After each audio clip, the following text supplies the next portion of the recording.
Welcome to Your Source TV. Be informed and inspired to think outside the box. I'm Tamara Stuchlak, and in this segment, we explore new tools for balancing life at work using spirituality. With us is Tim Tomastik. He's a communications outreach specialist with NOAA, which is the National Oceanic and Atmospheric Administration. He has a degree in journalism, and he is with us not as a representative of his government affiliation. Also with us is Gioeli. She's a civilian manager with the Air Force. She has a master's degree in management. She's worked in government for 18 years as a senior manager and consultant. Leanne is also a certified life coach and interfaith minister. Welcome both. Thank you. Good to be here. So let's jump right in and talk about the difference between spirituality and religion. I think that the two are absolutely intertwined.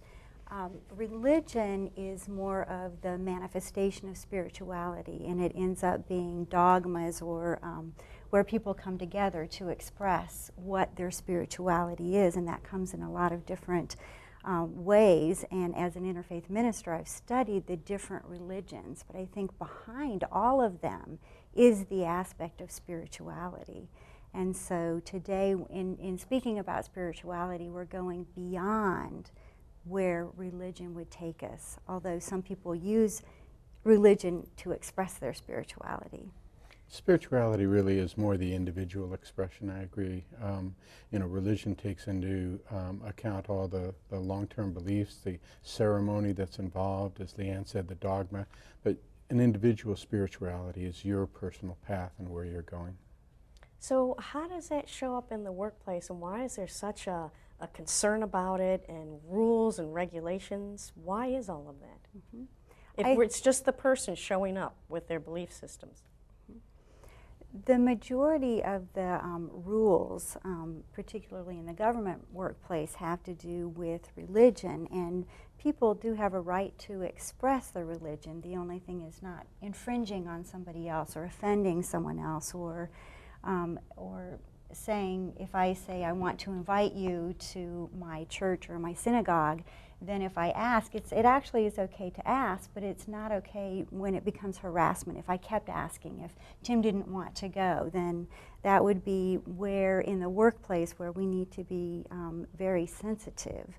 But people have a right to express it, but we have put rules on that, and so people so it's important for us to be sensitive to how other people feel about things, and important to recognize diversity.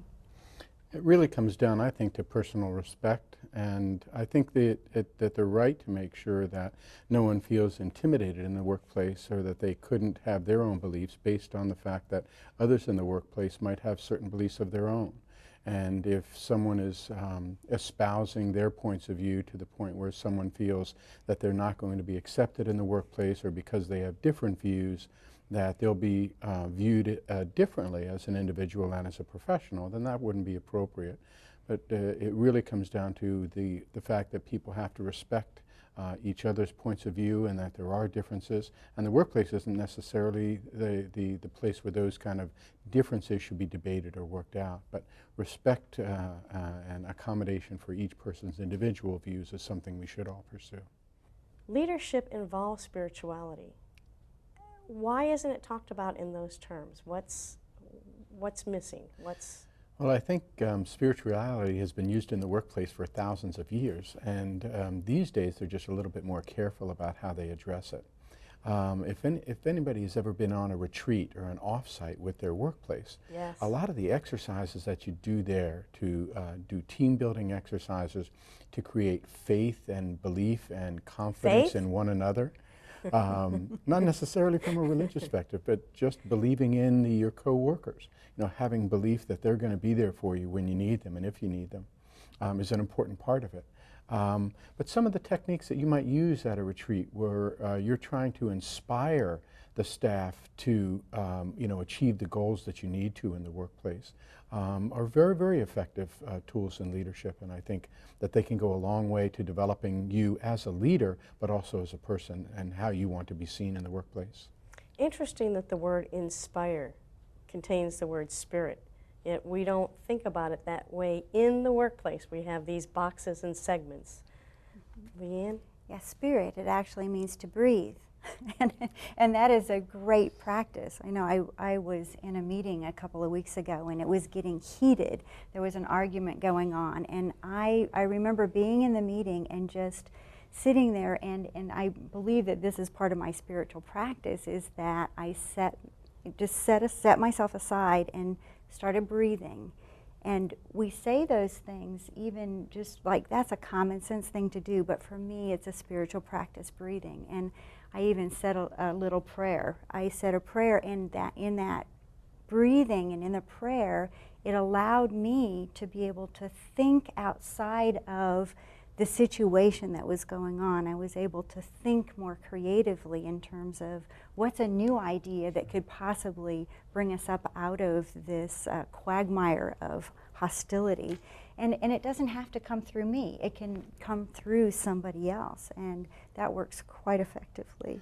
What you're really talking about here is, and that's a beautiful example, Leanne wanted to shift the consciousness or the energy of what was taking place in the room. The energy. The energy, the feeling, how people were interacting. The motivation, how people are interacting. How they're feeling. Or not, that's right, whether it was they were coming at the issue from a positive perspective, or as Leanne described, it sounds as though people had fallen into a negative pattern, perhaps not respecting one another, self-interest, moving away from the issue itself, being more self-interest, as you described. In shifting the energy or shifting the consciousness, the things that Leanne described, where she took a moment and centered herself, took a breath, said a prayer silently, but what she did was shift the energy in the room at that time.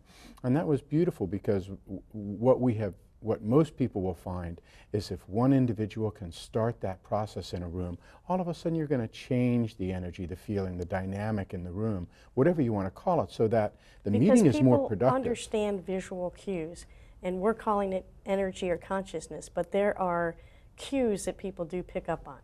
Absolutely. And it can be visual, but when we talk about energetics, sometimes it's something that's not really overt or something you can see or hear, but it really is just a feeling that will start to permeate the room. And I think that you described it beautifully, and that there's a way that you can carry your spirituality by shifting the consciousness when you make an intention like that. Mm-hmm. Do you have some examples or things that come to mind that really have shown that, again, your practices, who you're being in the workplace, that's informed by your spirituality, has changed a situation? Well, we talk about not even using the words, but I use the word love, and I do that consciously. You say that out loud at work?